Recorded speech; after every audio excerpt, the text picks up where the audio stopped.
दोस्तों नमस्कार, स्वागत करती हूँ एक बार फिर से आप सभी का अपने चैनल भाग्य से ज्ञान में। दोस्तों, लड्डू गोपाल की पूजा में भूल कर भी ना करिएगा ये कुछ गलतियाँ जो कि हर व्यक्ति कर बैठता है।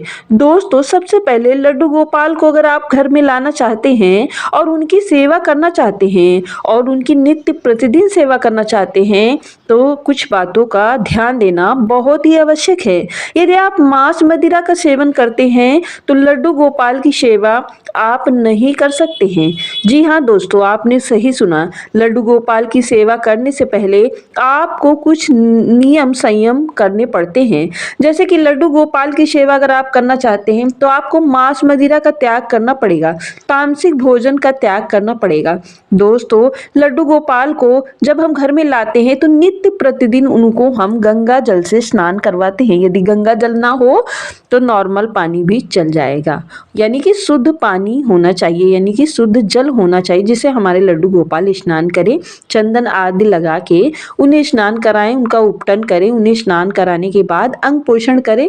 इस तरीके से आप लड्डू गोपाल की सेवा करें ताकि लड्डू गोपाल प्रसन्न हो। लड्डू गोपाल का भोजन जो भी हो तामसिक ना हो, किसी प्रकार का छुआछूत उसमें ना हो, यानी कि साफ सफाई का विशेष ध्यान रखना चाहिए, वरना पूजा पाठ का फल अच्छा मिलने के बजाय उल्टा होने लग जाता है। दोस्तों, देख सकते हैं जैसे छोटे बच्चों की सेवा करते हैं उसी तरीके से लड्डू गोपाल की भी सेवा करनी पड़ती है। और एक खास बात आपको मैं बताऊं, लड्डू गोपाल को जब भी आप घर में लाएं तो कभी भी अकेले उन्हें ना लाएं, उनके साथ में राधा मैया को भी जरूर लाएं। और यदि ना ला सके तो लड्डू गोपाल के नाम के साथ राधा जरूर लगाएं ताकि आपके घर में राधा और कृष्ण का निवास हो सके, वास हो सके, घर में लक्ष्मी का आगमन हो सके।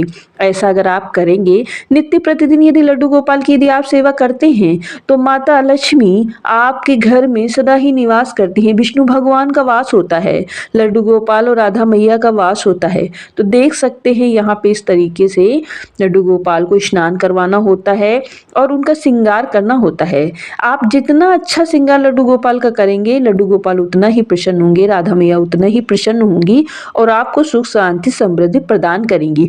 तो दोस्तों, देख सकते हैं। आइए चलिए कुछ बातें हम कर लेते हैं कि हमें लड्डू गोपाल की सेवा में क्या क्या नहीं करना चाहिए।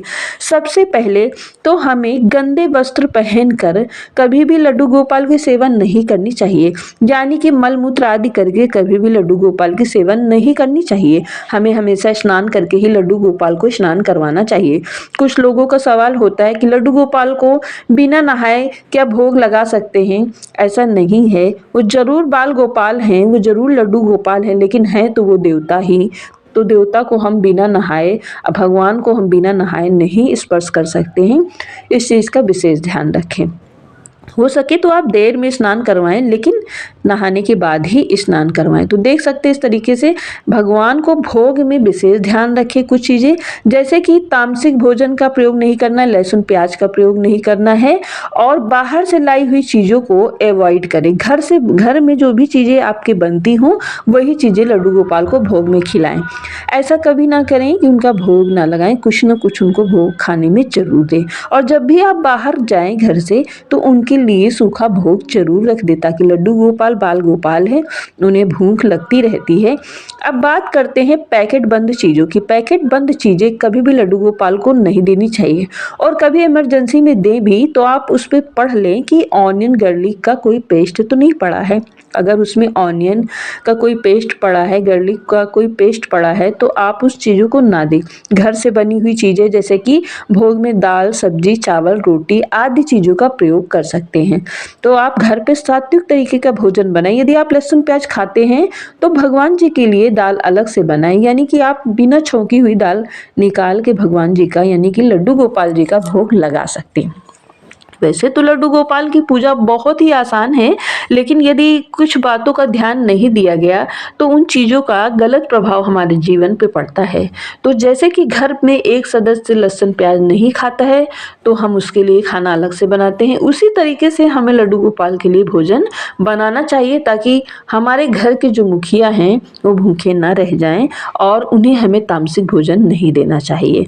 अब बात करते हैं कि लड्डू गोपाल को बदल बदल कर पोशाक भी पहनानी चाहिए, कभी एक जैसी पोशाक नहीं पहना के रखनी चाहिए, क्योंकि हमारे कन्हैया जो हैं बहुत सतरंगी हैं और बहुत ही छबीले हैं। तो इन्हें तरह तरह के कपड़े पहनना, तरह तरह की पोशाक पहनना, सज धज के रहना इन्हें बहुत ही ज़्यादा भाता है और ये ऐसा करने पे ये बहुत ज़्यादा प्रसन्न होते हैं। यदि आप भी चाहते हैं कि आप भी लड्डू गोपाल की सेवा करके उन्हें प्रसन्न करें, तो ज़रूर उनकी पोशाक का विशेष ध्यान रखिएगा और हमेशा उनके मंदिर में पानी ज़रूर रखिएगा। ऐसा करने से भगवान को प्यास नहीं लगती, यानी कि उन्हें समय पे पानी मिल जाता है। तो कुछ बातें हैं जिनका हमको विशेष ध्यान रखना ही चाहिए पूजा पाठ में। और दूसरी बात, मंदिर को हमेशा साफ सुथरा और स्वच्छ रखना चाहिए। कभी भी मंदिर में माचिस को नहीं रखना चाहिए। कहते हैं माचिस मंदिर में नहीं रखी जाती है। थोड़ी छोटी छोटी सी बातों का ध्यान रख के हमें लड्डू गोपाल की सेवा जरूर करनी चाहिए। हमेशा भोजन के साथ में, भोग के साथ में तुलसी दल का प्रयोग जरूर करना चाहिए और बाद में भगवान से क्षमा याचना जरूर कर लेना